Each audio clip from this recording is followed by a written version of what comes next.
Hey guys, happy Monday. We are on week 4 of this cycle, and this week we're kind of deloading.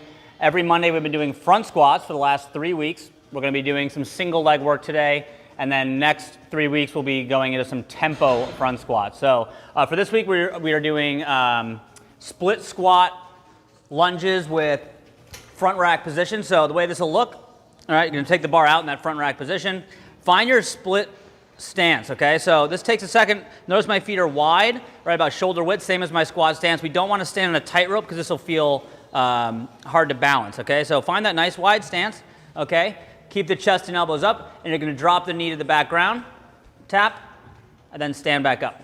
Okay, you're going to do 5 on one side, switch feet. Okay, one side is going to feel natural, right, because we split jerk on one side, and then one side might feel a little bit less natural, a little more awkward, but again, take your time. Find your stance, tap a knee, stand back up, okay? In that bottom position, the knee should just kiss the ground. That front shin should be vertical. The back knee should be right under the hip, under the shoulder, right? So that's that position. So take some time to find your stance when you're warming up. It'll be 5 each side every 2.5 minutes and building as you go. All right, have fun with that. Let's talk about our conditioning. All right, guys, our conditioning today, we've been doing intervals every Monday. So we have 3 rounds, 3 different movements. It's going to be 50 double unders and then some legs, right? A big leg day today. It's going to be 25 wall balls followed by 15 overhead squats, all right? So let's go through each movement. The double unders, right? 50 reps per round. This is a pretty standard double under rep number. Ideally, this is something you could do unbroken. As you get tired, you might break it up just because you're fatigued, or you might start missing every now and then. But you shouldn't be stuck on the double unders for too long. Feel free to scale the reps or do double the singles. So you can always start with just singles using your wrists, doing twice as many reps. Okay. As you get better, you can work in some doubles. Okay. So if you're putting singles in between, feel free to do half the reps or less reps. And another tool is just do as many as you can in 1 minute and then move on, all right? So from the double unders, we're going to go to the wall ball, 25 reps, okay?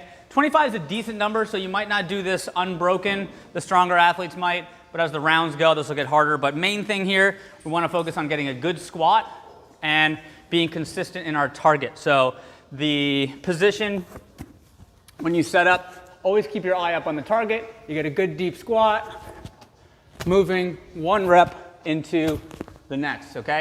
I always remind people you can scale the weight of the ball or the height that you throw it, but try to prioritize that good deep squat every single time, all right? 25 reps there, and then we go to the overhead squat. So the prescribed weight for this is 95 for guys, 65 for women. Generally, I'd say this is a weight that should feel light or, moderate maybe. But the challenge here, again, you're going to be really tired, your legs are tired, holding that weight overhead. So if you do not have a good overhead squat position, you can go really light here or go to a front squat, all right?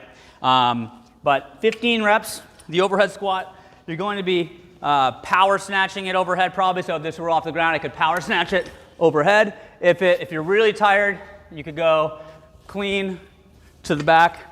Take your time, find your grip, and then set yourself up, okay? But again, really prioritizing good overhead position, 15 good deep squats, all right? So on the overhead squats, I always tell people prioritize good shoulder position. Your arms should not be bending at all right? If you struggle to get that good deep squat, still focus on getting as deep as you can. And another thing I see happen because we're so focused on the weight over our head is that our knees start wobbling around. So really try to stabilize here and push the knees out as you're doing that squat. So again, keep this light if you're not great at overhead squats or sub in front squats. After you finish one round, you get a minute rest, which will not be very much time. 3 rounds through all that with a 15-minute cap. That's it for today, and we do have a finisher as well.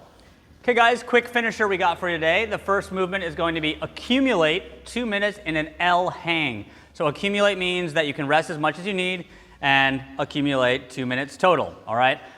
These get hard very quickly, so pick something that feels good for that first minute and then break it up. But the L hang is just a hang position, and then both feet straight out in front, above parallel. Okay, so right away just doing that, I felt that in my quads and my core and my shoulders, very challenging movement.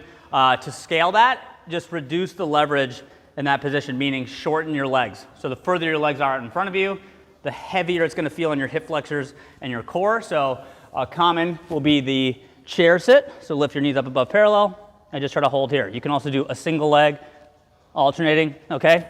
And just work through it, accumulate 2 minutes, all right? From there, you're gonna go to 2 minutes each leg in an elevated pigeon stretch. So elevated, just drape the leg across, okay? And then you drop that back knee. Okay, when you're here, you can fold over if you'd like. You can kind of rotate a little bit and just spend 2 minutes on each leg. So that's gonna be it for today, guys. We'll see you tomorrow.